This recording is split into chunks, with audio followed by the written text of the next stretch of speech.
Hey, podcast listeners. This is Christy Powell with Women Talk Construction. I'm here with my co host, Angela Gardner, and a rock star assistant project manager from Vannoy and Yes. Sons Construction.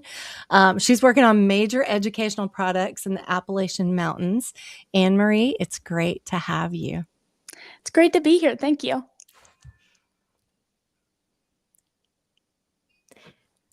Anne-Marie, so you actually graduated from Appalachian State, right? I did. I graduated May of 23. Wow. And Yeah. did you always want to go into construction? No, so I actually started at App studying elementary education. Okay. And my freshman year was when COVID hit, and I have quite a few siblings, and I remember watching them do school online and thinking, if I'm ever in the position to teach kids online, I'm doing them a huge disservice by being the one to teach them. So I was dating my now husband at the time, and I had always kind of had an interest in construction. And my husband's father's obviously a builder, and he's been on the show before. And so he kind of pushed me to make the leap. And so I switched my major and switched to construction management and kind of fell in love with it. So you So were introduced Jeff to it. Zinger inspired you to be in the construction industry. A little bit. I think I'd Awesome. always had an interest in it. My mom made a joke at Christmas dinner saying that I was the son my grandfather never had. And I was always, growing up, I hunted with him, I fished with him, but he was always working in his little workshop, building tables and birdhouses. And so I was always his little helper. And so it's always interested me, and I love being outside. I like watching things go up and come together. So I don't think anyone was surprised. Oh, that's cool. Well, this helps me lead into my first question is you stepped into this male populated field right out of college and, in the early 2000s. What was the first day like on the job? What would you compare that to with what you expected it to be like? Definitely very different from what I expected. So, and even before I was with Vannoy, I was doing concrete in college, which is also just like a different world.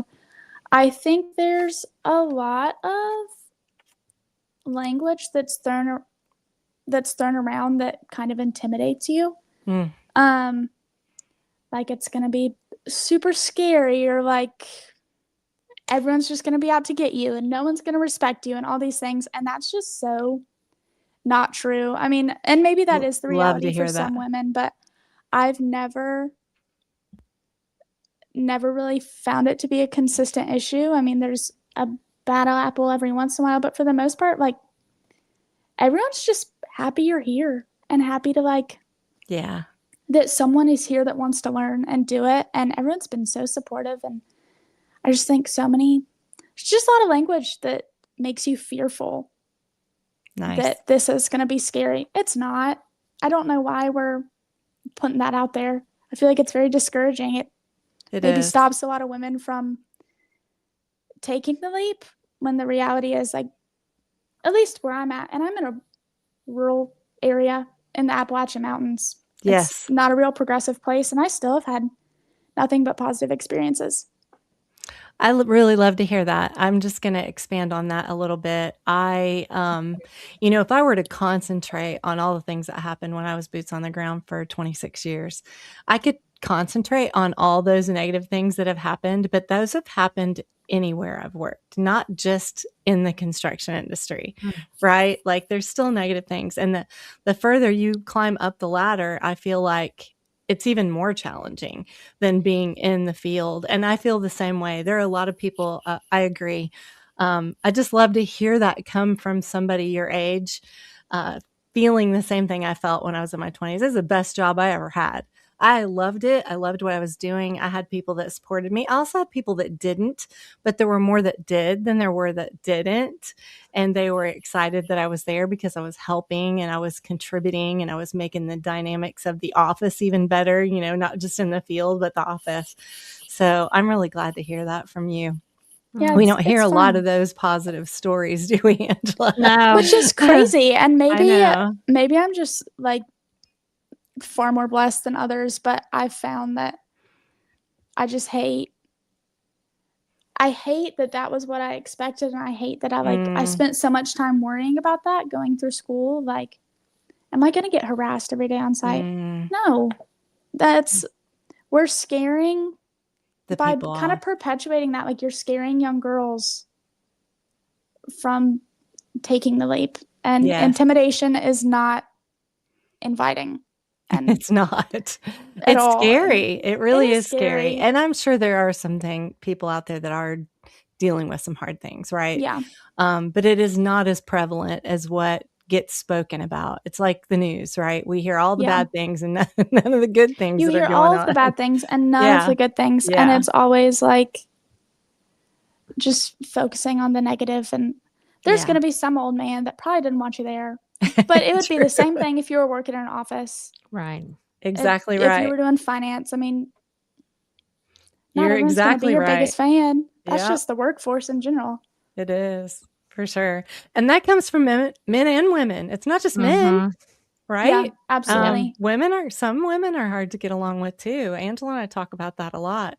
Like Yeah. we're not good at we're not good at lifting each other up, and we need to be better at it. Yeah, So absolutely. let's get back to construction. So this is interesting to me. You have a self-proclaimed obsession with concrete. I've not heard that too many times in my life, I'm just going to say. So tell me, what's your favorite discipline, or why is that your favorite discipline? And how do you use that passion in your current school projects? So in college, at least in App State's program, right, in the construction management program, you have to have an internship in order to graduate. And I knew when I was in school that I wanted to stay local to the Boone, West Jefferson area. And other than home builders, there's just not a ton of opportunities here for internships. There are some, but not like there would be in like a Charlotte or Raleigh or Greensboro. So I actually met the production manager for a local ready mix producer in the area at a career fair. And I ended up doing an internship with them and actually staying on almost full time for a while, just working with concrete, figuring out how it works, how it's made, the millions of different uses for it. And I just found it to be so interesting because if you go into a big city and look around, like, without concrete, everything you see around you, you're not going to see it. Like, it's literally the foundation for almost everything. And so I just think it's so interesting and it's so cool. And the science behind it is interesting. Like, if you add sugar to it, it's not going to set. Yeah. Weird, but interesting. And I still get to work with concrete a good bit. I'm working on a project right now, actually 2 projects right now that have had some big pours, started real early in the morning, lasted all day. And I just think it's fun to watch it all come together. I mean, how many different disciplines in construction do you get to see like all come together in one day? Like the entire slab all gets poured in one day. It's like, it happens so quickly. And I just think it's so interesting. And I've always enjoyed it. And I love that even though I don't work for a ready mix producer now, and I do get to work on the GC side of things, I still get to see it a lot. And yes, I just think it's cool. It is cool. I worked for a ready mix plant for years. It's a lot of fun. It is a lot of fun. Keeps you active, that's for sure. There's no sitting around for sure. No, not at all. I think Christy's pretty much done everything. I knew that was one of the things Angela had not heard before about me. I knew that when I said it, she was going to say something. Everything, every time. Jack She's of all jumped out of trades. planes. She's been a firefighter. She's done everything. Oh, wow. I know. She's Superwoman. But adrenaline junkie. That's it. Yeah. Yeah. So you kind of already mentioned about, for young women who are nervous about being in this kind of, rough and industry. How do we debunk that this misconception. And I do feel like, Kristen and I've talked about this as well. And we've talked about this in other industries, but it's a lot of times the actual company you land at that really makes that. Because for me, throughout my career, I'd never really experienced a lot of the things that I've heard from a lot of women that they have, even Christy. So that's, why we are sharing these stories, but we love that you haven't. And, so why don't you share with our audience, like, what a typical day looks like for you? And if you ever, like, because you're not just, coming in contact with your team members, you're also talking to vendors and suppliers and other trades on the job, right? Yeah, How does that absolutely. all work out for you when you communication? I'm sure that's a big part of your day is communicating, right? Oh yeah, it feels like most of my job. I have an office in I guess it's technically our corporate office. It's like our headquartered office. It's probably one of our smaller offices, but I have my own office in here in Jefferson, and I'm there most days of the week. Obviously, I'm on site a couple days a week, sometimes for a full day. Um, all of the jobs I'm on are within 40 minutes of my office, so I can kind of go back and forth. But it's a lot of coordinating with subcontractors, submittal review, hounding subcontractors for submittals. I'm also learning like all the invoicing and kind of the accounting side of things, doing all our G702s, G703s, and also coordinating with subcontractors on that. Um, and so you kind of wear a lot of different hats, I feel like, as an assistant project manager, because it's kind of whatever the project manager you're working under, like, what are your needs at the moment? Do you need invoicing done? Do you need submittals reviewed? But I feel like my phone's always ringing, my email's always blowing up. It's But exciting. it's fun. It is exciting, and there's no boring moments. Mm-hmm. So That's what I love the it's most fun. about the industry is that Mhm. like I wake up in the morning and I never know what my day is going to Yeah. look like. I love a challenge and I love not the same thing every day, right? I just Yeah. love that. So this next question is kind of near and dear to my heart. I have a nonprofit called Women Confidence Builders. The reason I started is because I truly believe that the reason women don't get into the careers like this and a lot of others, because if you think about it, um, other than school teachers and healthcare workers, we are literally in a male populated industry, right? Other than those two things. So if you don't have enough confidence, you're not going to naturally gravitate towards all the other trades that are out there, whether it be construction or technology or, whatever that happens to be. And building confidence early is tough, right?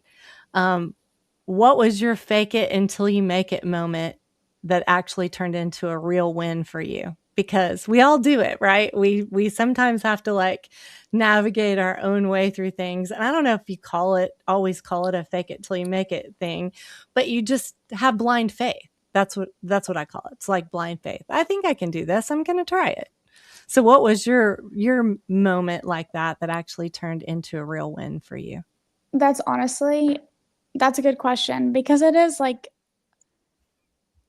if you fake it till you make it, I mean, eventually you'll figure it out, You right? will. Like, eventually you'll kind of get a grip on it. I'm trying to think of like what my first one was, and I want to say it was before I graduated college, and I was working for a different company. I was doing concrete, and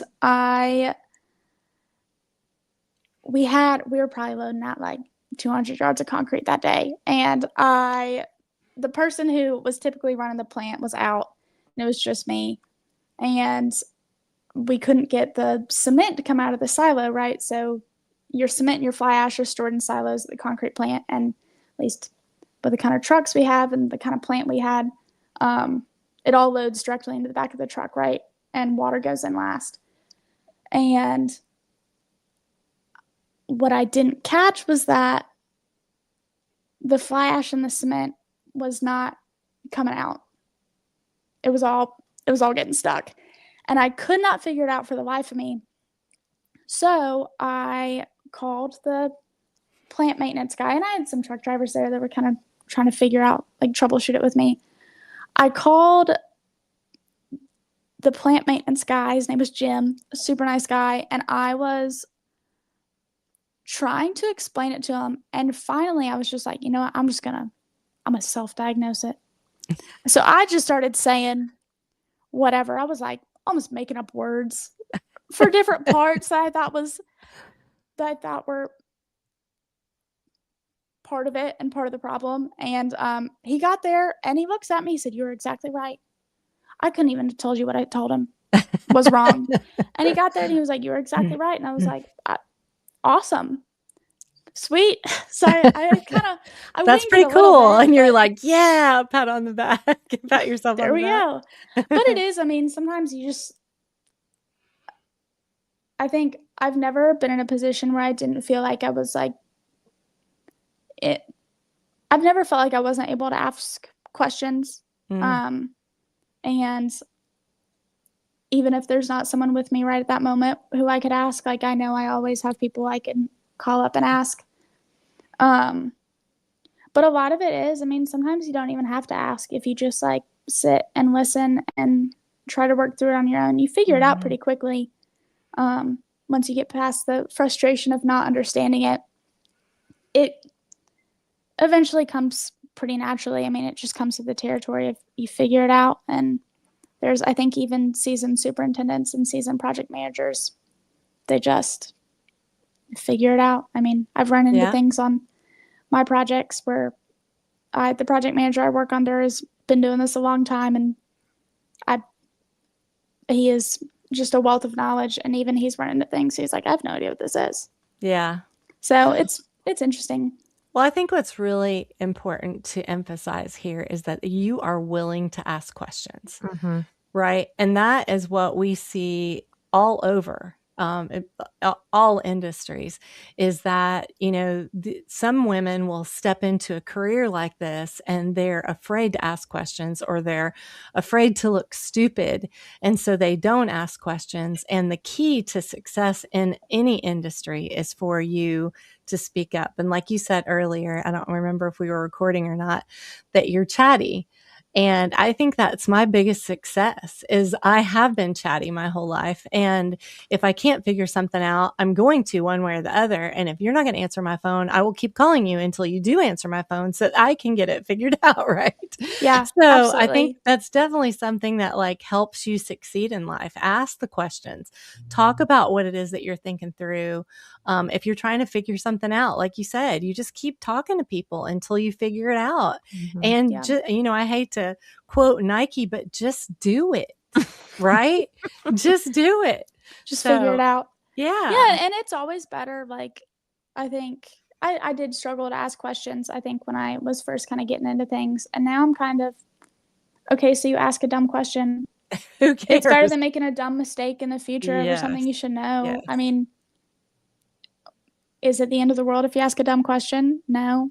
It feels like more of the end of the world if you make a dumb mistake. Yeah. So. And it could cost the company a lot of money too. Absolutely. Right? Yeah. Absolutely. So it's better to be thorough.